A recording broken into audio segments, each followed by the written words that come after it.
அனைத்து தமிழ் உறவுகளுக்கும் இனிய வணக்கம். நாம் இந்த காணொலி வாயிலான வகுப்பில் பார்க்க இருக்கக்கூடிய தலைப்பானது பக்தி இலக்கியத்துல சைவத்துல மாணிக்க வாசகரை பற்றி பார்க்க இருக்கிறோம். மாணிக்க வாசகர் எங்கெங்கே பாடத்திட்டத்தில் இடம்பெறுகிறார் என்று சொன்னால், பட்டதாரி தமிழாசிரியர், முதுகலை தமிழாசிரியர், உதவி பேராசிரியர், உதவி பேராசிரியருக்கு தகுதி தேர்வாக இருக்கக்கூடிய யூஜிசி நெட்டு, டிஎன் செட்டு, அனைத்து பாடப்பகுதிகளுக்கும் ஒருங்கிணைந்தவராக இருக்கிறார் மாணிக்க வாசகர். இவர் யார் அப்படின்னா, எந்த நாட்டை சார்ந்தவர் மாணிக்க வாசகர்? பாண்டிய நாட்டை சார்ந்தவர். பாண்டிய நாட்டில்தான் பிறந்தவர்.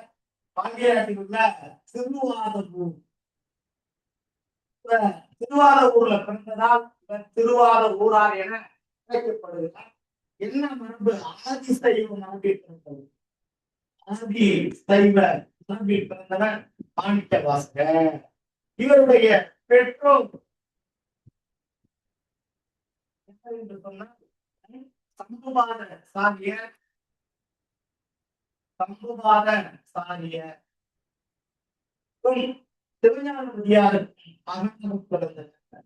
சிவஞான அதிகாருக்கும் மகனாக பிறந்ததான் யாரு?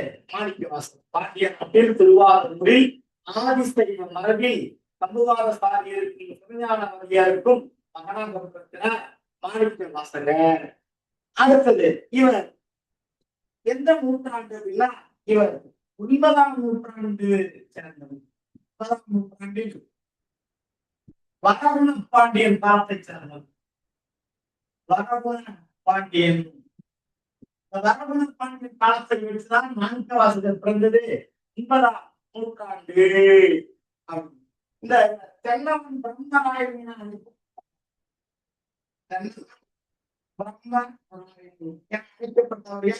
மாணிக்க வாசகர். இந்த தென்னவன் பிரம்மராய பட்டம் யார் கொடுப்பதற்கு?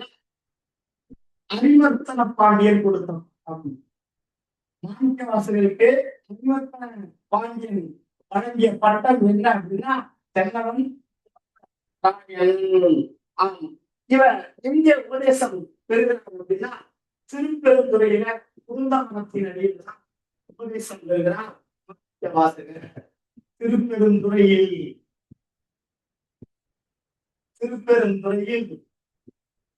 குருந்த மரத்தின் அடியில்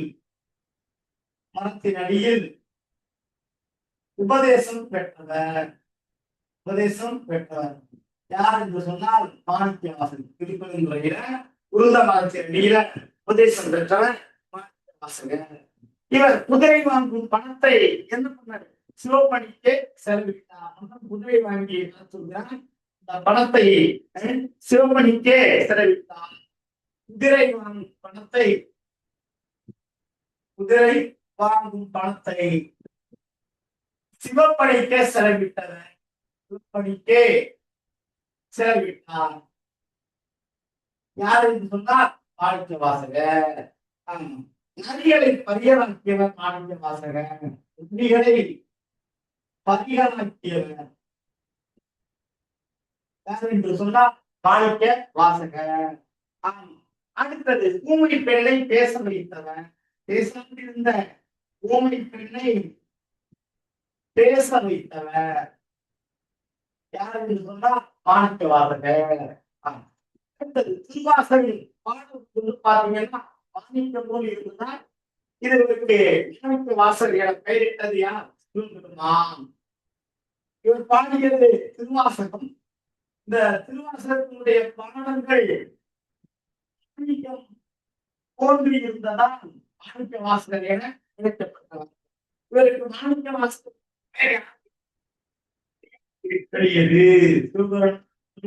சொல்லப்பட்டது. இவரை எழுப்பி பாடிய வாயால் கோவை பாடுக அப்படின்னு சொன்னது யாருன்னா சிவபெருமான். பாவை பாடிய வாயால், பாவை பாடிய வாயால் கோவை பாடுக, கோவை பாடுக அப்படின்னு சொன்னது யாரு? சிவபெருமான். ஆம், திருவாசகத்தை சிவபெருமானே திருத்தரங்களால் எழுதினார் என்று கூறுகின்றன. வாசகருடைய திருவாசகம் யாரால் எழுதப்பட்டது அப்படின்னா சிவபெருமானுடைய திருக்கரங்களாலே எழுதப்பட்டது. 32 ஆண்டுகள் வாழ்ந்தவர் சேர்ந்தவர்.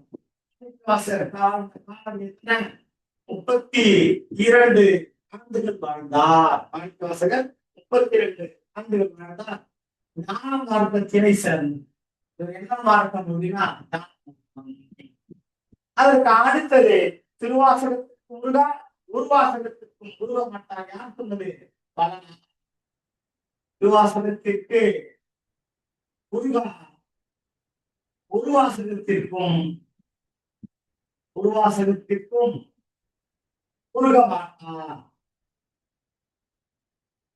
யார் குறிப்பிடுகிறது? பலராக குறிப்பிடுகிறார். பலராக திருவாசகத்திற்கு முருகா, உருவாசகத்திற்கு முருக மாட்டார் என குறிப்பிடுகிறார். எப்படி சொன்னாலே வான்கலந்த மாணிக்க வாசகனே வாசகத்தை சாட்சியிலே தேன் கலந்து பால் கலந்து செவிகளை தீஞ்சுவை கலந்து உன் கலந்து உயிர் கலந்து ஓட்டாமல் இழிப்பதுவே என குறிப்பிடுகிறார். வான்கலந்த மாணிக்கனின் வாசகத்தை நான் கலந்து பாடுகிறார். மக்களுக்குள் சாட்சியிலே தேன் கலந்து பால் கலந்து செருங்கனி தீஞ்சுவை கலந்து உன் கலந்து உயிர் கலந்து ஓட்டாமல் இழிப்பதுவே என்கிறார் மன்னரா. அதற்கு அடுத்தது இந்த சிவபுராணம் திருவாசகத்தினுடைய தொடக்கம் எது அப்படின்னா சிவபுராணம். திருவாசகத்தின் தொடக்கம் என்ன அப்படின்னா சிவபுராணம். தொடங்கி அச்சோப்பதியில் இறுதியாக பாடப்பட்டதுதான் திருவாசகம். திருவாசகத்தினுடைய இறுதி தலைப்பு என்ன? அச்சோப்பதிகம். இது அச்சோப்பதிகம். திருவாசகத்தின் தொடக்கம் சிவபுராணம், இறுதி பார்த்தோம்னா அச்சோப்பதிகம் என 51 பாடப்பட்டது. மொத்தம் எத்தனை பாடல்கள்? 6, 5, 8. தொடக்கம் ஸ்டார்டிங்லே சிவபுராணம் பேரு என்னங்க? 6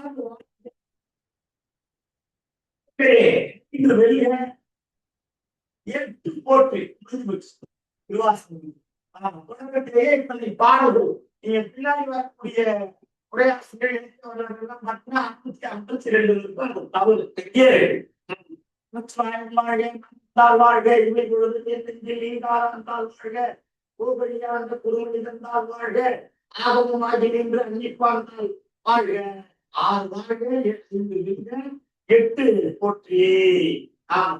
திருவாசகத்தினுடைய மொத்த பாடல்கள் 458. எத்தனை தலைப்புகளில் பாடப்பட்டது? 51 தலைப்புகளில் பாடப்பட்டது.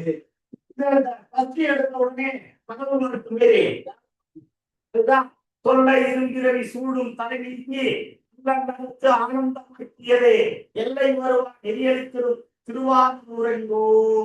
திருவாசகம் என்னும் பேர் சிவபிரகாசன். இந்த தொல்லை சிவபிரகாசத்தை எடுத்த உடனே தொல்லை திரும்பிரவி சூழும் தலை நீக்கி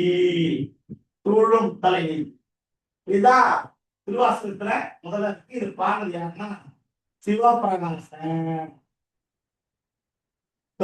தான் பாடினார். அடுத்தது தமிழ் வேதம் எனப்படுவது திருவாசகம். என்ன தமிழ் வேதம் எனப்படுவது? என்ன திருவாசகம். தமிழ் வேதம் எனப்படுவது திருவாசகம். திருவாசகத்தை ஆங்கிலத்தில் மொழிபெயர்த்தவர் யார்? திருவாசகத்தை ஆங்கிலத்தில்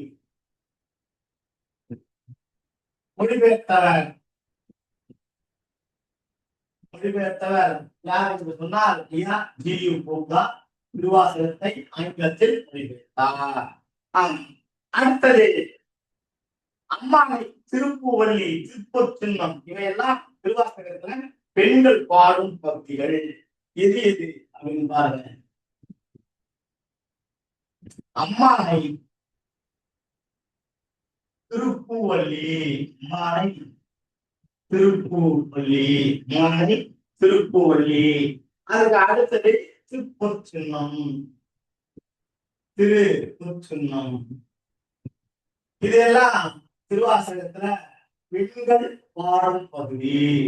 திருவாசகத்துல பெண்கள் பாடும் பகுதி. திருப்பள்ளி எழுச்சி என்பது தினமும் காலையில் பாடப்படுவது. திருப்பள்ளி எழுச்சி, திரு பள்ளி எழுச்சி பார்த்தோம் அப்படின்னா தினமும் காலையில் பாடப்படுவது. திருப்பள்ளி எழுச்சி தினமும் காலையில் பாடப்படுவது. அதே திருவம்பாவை மாணிக்கவாசகர் பாடல்தான். இது எத்தனை பாடல்கள் உடையது? 20 பாடல்கள் உடையது திருவம்பாவை. ஆம், இது மார்கழி வைகரையில் பாடக்கூடியது. திருவம்பாவை மார்கழி வைகரையில் பாடப்படுவது. அதற்கு அடுத்தது என்ன சொல்றாரு பாருங்க. அன்னையே அப்பா உப்பிலா மணியே பால்மை தூக்குவதாயும் சாலம் பறிந்து மாணிக்கவாசகர். அம்மையே அப்பா உப்பிலா மணியே, அம்மையே அப்பா உப்பிலா மணியே யார் பாடுறது? மாணிக்கவாசகர். தமிழில் வழிபாடு ஏற்றது போற்றி திருவாமல். தமிழில் வழிபாடு, தமிழில் வழிபாடு ஏற்ற தகுந்தது எது அப்படின்னா திருவாசகம். திருக்கோவையினுடைய காலம். திருக்கோவை யாருடையது? மாணிக்கவாசகனுடையது. திருக்கோவையார் காலம் 8ஆம் நூற்றாண்டு. 8ஆம் நூற்றாண்டு. திருக்கோவை பாத்தீங்கன்னா 25 பகுதிகள் உடையது. திருக்கோவையார் எத்தனை பகுதிகள்? 25 பகுதிகள். எத்தனை கட்டளை கலித்துறைகளால் பாடப்பட்டது? 400 கட்டளை கலித்துறைகளால் பாடப்பட்டது.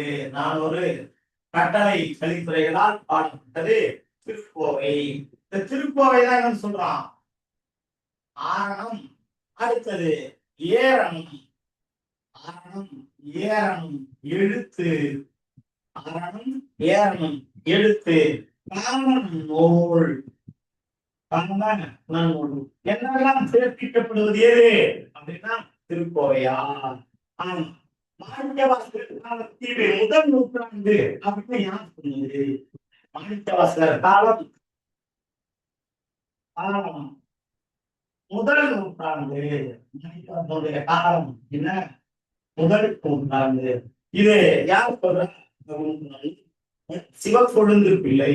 அது சிவக்கொழுந்து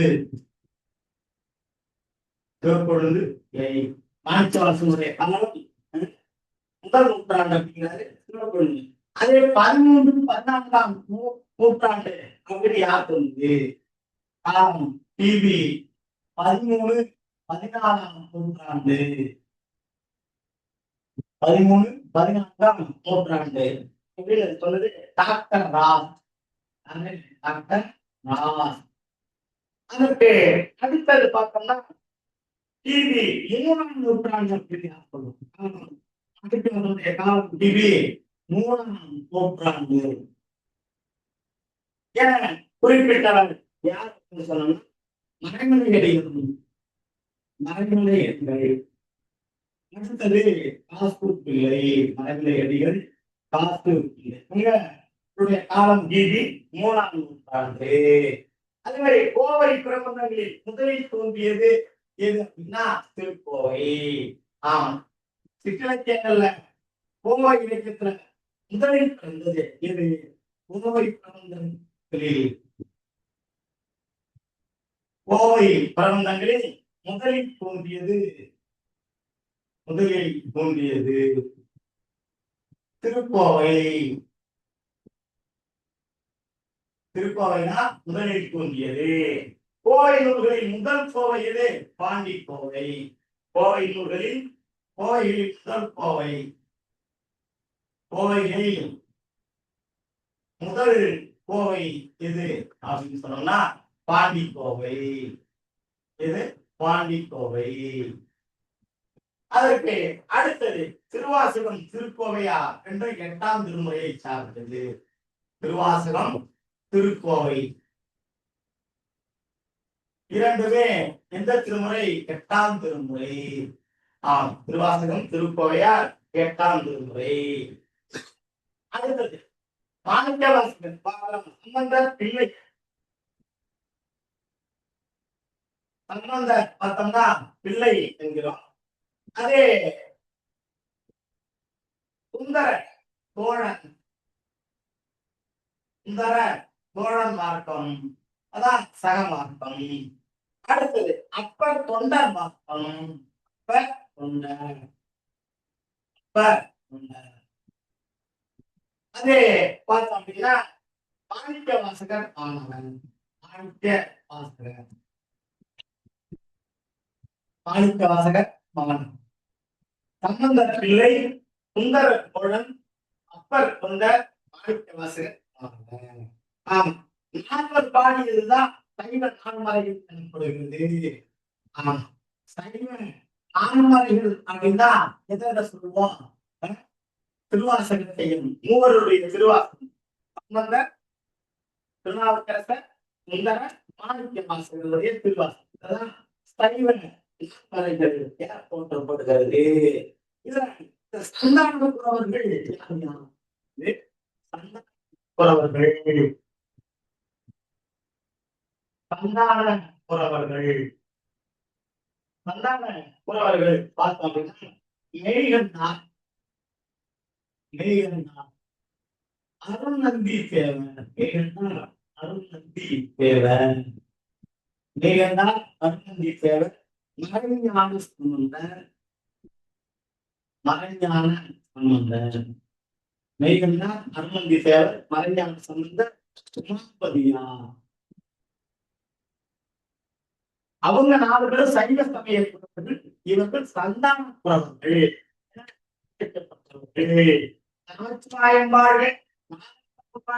என்பது என்ன அப்படின்னா சிவபுராணத்தின் தொடக்கம்.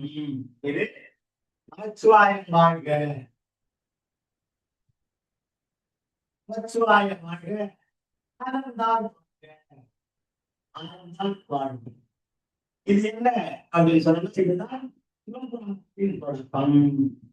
திருவாசகத்தினுடைய முதல் தலைப்பு இருக்குல்ல, சிவபுராணத்தினுடைய முதல் தொடக்கமே நமச்சிவாயம் வாழ்க. எங்க முக்கிய அடைந்தார்? திருவாரூர் வந்து சிதம்பரத்தில் முக்தி அடைந்தான்.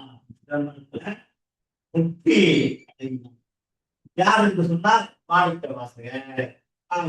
அதற்கு அடுத்தது இவர்களுடைய வேறு பெயர் என்ன? அதுதான் பார்த்தோம் அப்படின்னா அருள் வாசகர் என கேட்கப்படுகிறார். அருள் வாசகர். அதற்கு அடுத்தது பார்த்தோம் அப்படின்னா மாணிக்க வாசகர். சிவனுடைய பேர் தான் மாணிக்க வாசகர். அதற்கு அடுத்தது திருவாரூரடிகள். திருவாரூர் வாதூரடிகள் சொல்லுவாங்க. திருவாத ஊரடிகள். தென்னவன் பிரம்மராயன், தென்னவன் பிரம்மராயன் அழைக்கப்பட்டவர் யார் அப்படின்னா மாணிக்க வாசகர்.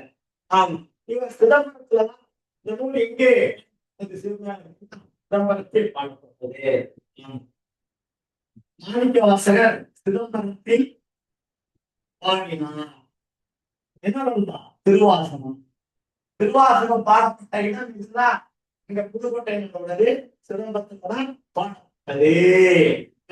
பாவை பாடிய வாயால் கோவை பாடுவே என்று கேட்டார் இறைவன். திருக்கோவையார் பாடினார், சிவன் எழுதினார். பாவை பாடிய வாயால் கோவை பாடுக, பாவை பாடிய வாயால் கோவை பாடுக என்றவுடன் பாடினார். அதான் எனது திருக்கோவை. திருக்கோவை 400 பாடு. சைவர்கள் அந்திம காலத்தில் பாடப்படுவது எது? சிவபுராணம். சைவர்கள் அந்திம காலத்தில், சைவர்கள் அந்திம காலத்தில் பாடப்படுவது இது அப்படின்னா அந்திம காலத்துல பாடப்படுவதுதான் சிவபுராணம். அதாவது மாலை நேரம், அந்திம காலம் சொன்னால் மாலை நேரத்தில் பாடக்கூடியது. சைவர்கள் வழிபாட்டில் போது பாடுவது போற்றி திருவர்கள். சைவர்கள் வழிபாட்டில் சைவர்கள் வழிபாட்டின் போது பாடுவது என்ன அப்படின்னா போற்றி திரு அகவல். போற்றி திருவகவல். சைவர்கள் வழிபாட்டின் போது பாடுவது போற்றி திருவகவல். அதே ஜீவ் போக்கு என்ன சொல்றாரு பாருங்க. உலக வரலாற்றிலேயே உலக வரலாற்றிலேயே மாணிக்க வாசகரை விட மாணிக்க வாசகரை விட என் மனது கவர்ந்தவன் என் மனது கவர்ந்தவன் வேறு யாரும் இல்லை. வேறு யாரும் இல்லை. யார் சொல்றது? தான்.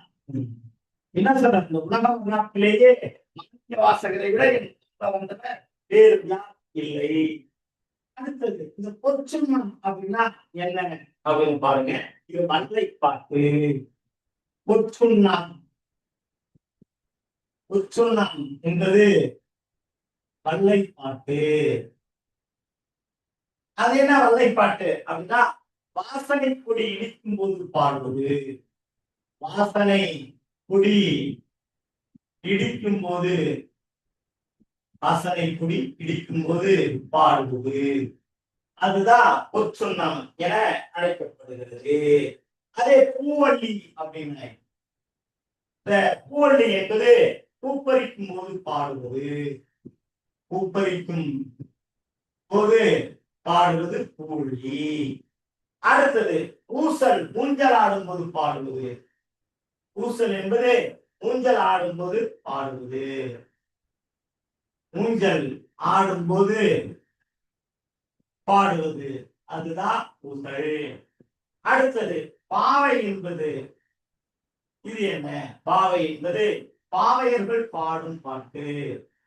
பாவையர்கள் பாடும் பாட்டு அதுதான் என்னன்னு சொல்றான் பாவை அப்படிங்கிறது. இந்த தும்பி, செல்லேனம், தோநோக்கம், சாடல் என்பது மகளிரினுடைய விளையாட்டுகள். இது எது? தும்பி, தெல்லேனம். தும்பி, தெல்லேனம். அடுத்தது தோநோக்கம். தும்பி, தெல்லேனம், தோநோக்கம், சாடல். இவையெல்லாம் என்ன அப்படின்னா மகளிர் ஆடல்களை குறிப்பது. மகளிர் ஆடல்களை குறிப்பது. அடுத்து வானாகி, மண்ணாகி, வழியாகி, ஒளியாகிய இறைவனை பாடியவர் மாணிக்க வாசகர். வானாகி, மண்ணாகி, வழியாகி, ஒளியாகி என இறைவனை பாடியவர் மாணிக்க வாசகர். உற்றாரை யான் வேண்டேன், ஊர் வேண்டேன், போர் வேண்டேன் என்றார் மாணிக்க வாசகர். உற்றாரை யான் வேண்டேன்,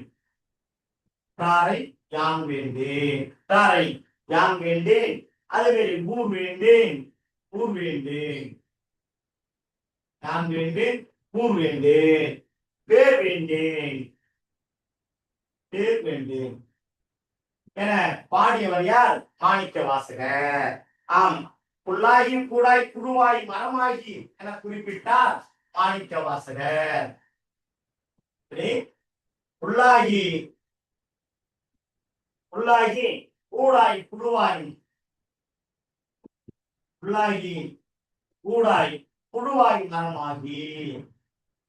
குருவாய், மரமாகி என பாடியவர் மாணிக்க வாசகர். அதற்கு அடுத்தது பார்த்தோம் அப்படின்னா இந்த தோழியர் இருவர் விளையாட்டை பற்றி பாடுவதுதான் எது?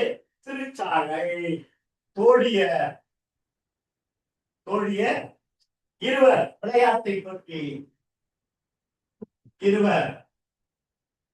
விளையாட்டை பற்றி தோழியர் இருவர் விளையாட்டை பற்றி பாடுவது என்ன?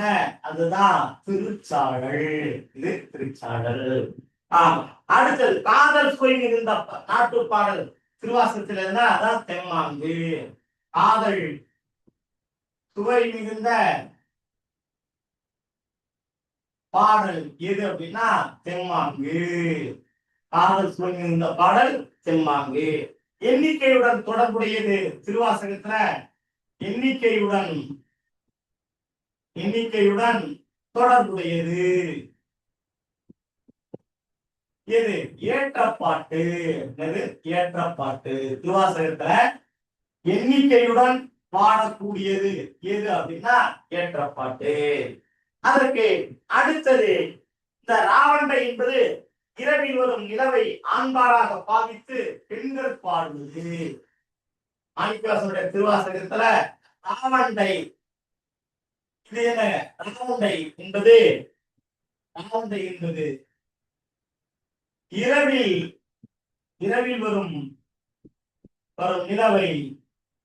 வரும் நிலவை ஆண்பாளாக பெண்கள் பாவித்து பாடுவது.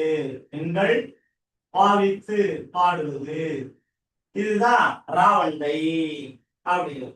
அதுக்கு அடுத்தது மனமாகாத பெண்கள் நல்ல கணவன் வாய்க்க வேண்டி பாடுவதுதான் இந்த ராவண்டை என்பது. பெண்கள் எதற்கு பாடுறாங்க? நல்ல கணவன் வாய்க்க வேண்டும் என்பதற்காக பாடக்கூடியதுதான் ராவண்டை. அடுத்தது ஆண்கள் மட்டும் அடிக்கும் கும்மி என்னது? ஆண்கள் மட்டும் அடிக்கும் கும்மி அதுதான் ஒயிர் கும்மின்னு. என்ன ஒயிர் கும்மி? ஆண்கள் மட்டும் அடிக்கும் கும்மி ஒயிர் கும்மி. இதனுடைய பிறப்பிடம் என்ன அப்படின்னா உயிர் கும்மியினுடைய பிறப்பிடம் ஆந்தரா. அதே மாதிரி அம்பா பாடல் என்பது என்ன? அம்பா பாடல் இது பார்த்தோம் அப்படின்னா மீனவர் பாடலை குறிக்கும். அம்பா பாடல் மீனவர் பாடலை குறிக்கும். அதற்கு அடுத்தது தைநீராடல். இந்த தைநீராடல் என்பது என்ன? இது மார்கழி நோன்பை குறிப்பது. இது மார்கழி நோன்பை குறிக்கும். பூவை நிலையில் குறிப்பிடும் கடவுள் யார்? பூவை நிலையில் குறிப்பிடும் கடவுள். பூவை நிலையில குறிப்பிடும் கடவுள் அதுதான் இது திருமால். பூவை நிலையில குறிப்பிடும் கடவுள் இது திருமால். சங்க காலத்தில் பெண்கள் விளையாட்டுகள் ஒன்றாக இருந்ததுதான் இந்த ஊசல். சங்க காலத்தில்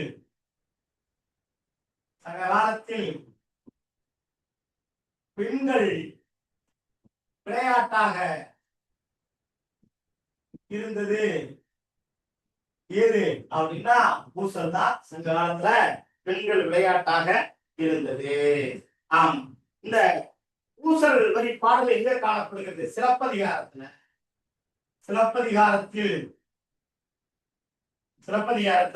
வஞ்சி காண்டம் வாழ்த்து காலையில்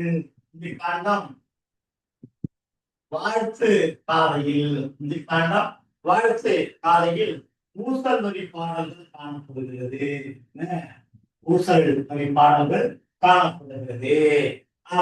மாணிக்கவாசகர் பாடிய திருப்பொன்னூசல் தான் முதல் ஊசல் இலக்கியமாக கருதப்படுகிறது.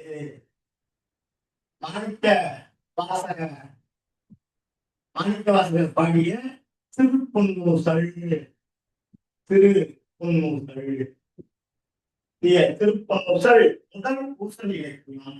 முதல் ஊசல் இலக்கியம்.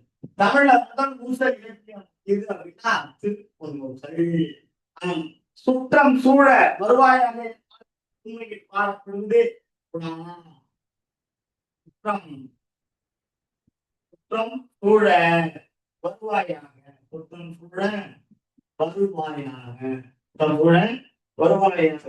என வாழ்த்தும் சுற்றம் சூழ வருவாயாக என வாழ்த்தும் பொறுமையில் ஆட்டும் பொறுமையில் பாடப்படுவது எது அப்படின்னா லா. சூழ வருவாயாக வாழ்க்கையில் பாடப்படுவது உலா. அதுக்கு அடுத்தது பாடல்களுக்கு இரண்டாவதாக முக்கியத்துவம் கொடுத்து பாடியவர் மாணிக்கவாசகர். எதற்கு? நாட்டுப்புற பாடல்களுக்கு. நாட்டுப்புற பாடல்களுக்கு முதலில் முக்கியத்துவம் கொடுத்தவர், முதலில் முக்கியத்துவம் யார் அப்படின்னா இளங்கோவடிகள். இளங்கோவடிகள். இரண்டாவது யார் அப்படின்னா முக்கியத்துவம் கொடுத்தது மாணிக்க வாசகர். நாட்டுப்புற பாடல்களுக்கு முதலாக முக்கியத்துவம் கொடுத்து பாடினவர் மாணிக்க இளங்கோவடிகள். இரண்டாவதாக முக்கியத்துவம் கொடுத்து பாடினதான் மாணிக்க வாசகர். ஆமா. அடுத்தது அழுதால் உன்னை பெறலாமே அப்படின்னா இறைவனை அழுதால் உன்னை பெறலாமே, அழுதால் உன்னை பெறலாமே மாணிக்க வாசகர். அடுத்தது காமம் சார்ந்த ஞானப்பறவை. ஞானப்பறவை காமம் சார்ந்த ஞானப்பறவை இது திருக்கோவையா. திருக்கோவையதான் என்ன சொல்றோம்? காமம் சார்ந்த ஞானப்பறவை.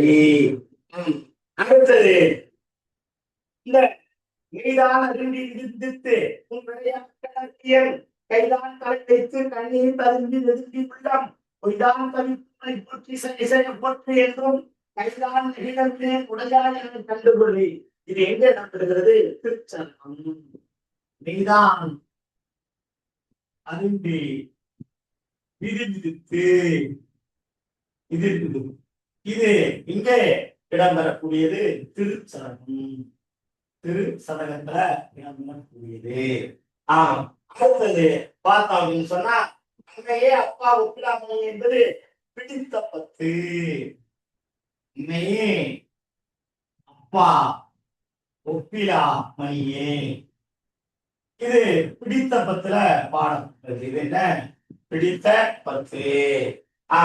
பொய்த்தேர்வு என்னும் சொல் எங்க இருக்கு? திருக்கோத்தும்பில இடம்பெற்றுள்ளது. பொய்த்தேர்வு. பொய்த்தேர்வு என்னும் சொல் இடம்பெறுவது, பொய்த்தேர்வு என்னும் சொல் இடம்பெறுவது எங்கே அப்படின்னா திருப்போத்தும்பி. இங்கே திருப்போத்தும்பி. பொய்த்தேர்வு என்னும் சொல் இடம்பெறுவது திருப்போத்தும்பி. ஆமா.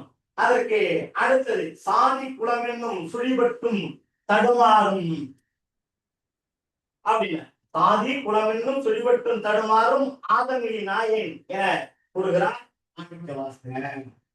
சாதி குலம் என்னும் சுழிபட்டு தடுமாறும், சாதி குலம் என்னும் சுழிபட்டு தடுமாறும் ஆதமிழி நாயனே என பாடுகிறார் யாரு? மாணிக்க வாசகர்.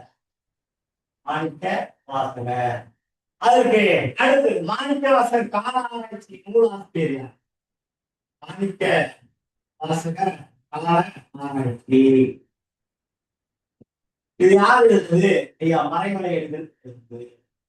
தனித்தமிழ் இயக்கத்தின் தந்தை என்று சொல்லக்கூடிய மறைமலை எழுதுதான் மாணிக்க வாசகர் கால ஆராய்ச்சி.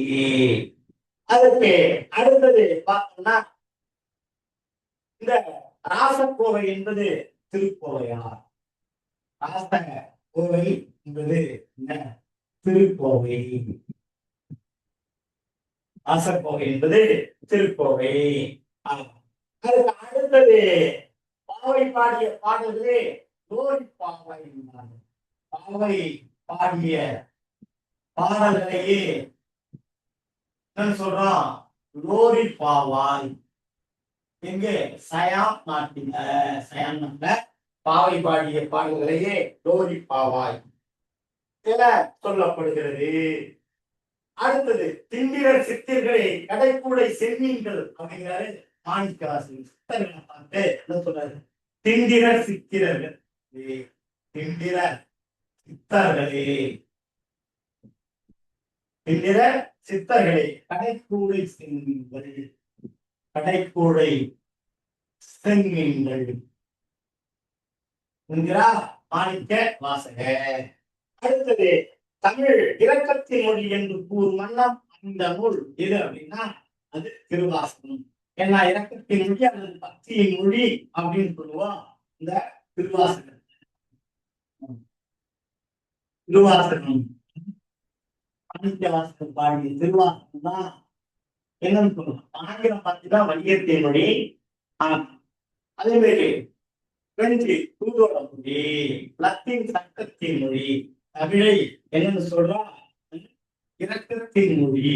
தமிழ் இரக்கத்தின் மொழி அல்லது பக்தியின் மொழி அப்படின்னு குறிப்பிடுகிறோம். அதற்கு எடுத்துக்காட்டான நூல் தமிழ் இரக்கத்தின் மொழி என்பதற்கு எடுத்துக்காட்டான நூல் தான் திருவாசகம். நன்றி தோழமையிலே. இந்த கல்வி வகுப்பின் வாயிலாக மாணிக்க வாசகனுடைய அடிப்படை தரவுகள் அனைத்துமே நிறைவிட தொகுத்து கொடுக்கப்பட்டுள்ளது. கனித்தமிழ் பாடசாலையில பட்டதாரி தமிழாசிரியர், முதுகலை தமிழாசிரியர், உதவியல் ஆசிரியர் தேர்வு யூஜிசி நெட்டுமே குறைந்த கட்டணத்துல தினசரி காலை மாலை 2 வேளைகளிலும் வகுப்பு நடைபெற்றுக் கொண்டிருக்கிறது. விருப்பமுள்ள நண்பர்கள் மேற்கண்ட எண்ணினை தொடர்பு கொண்டு வகுப்பில் இணைந்து பயனடையுமாறு உங்களை வேண்டி கேட்டுக்கொள்கிறேன். நன்றி, வணக்கம்.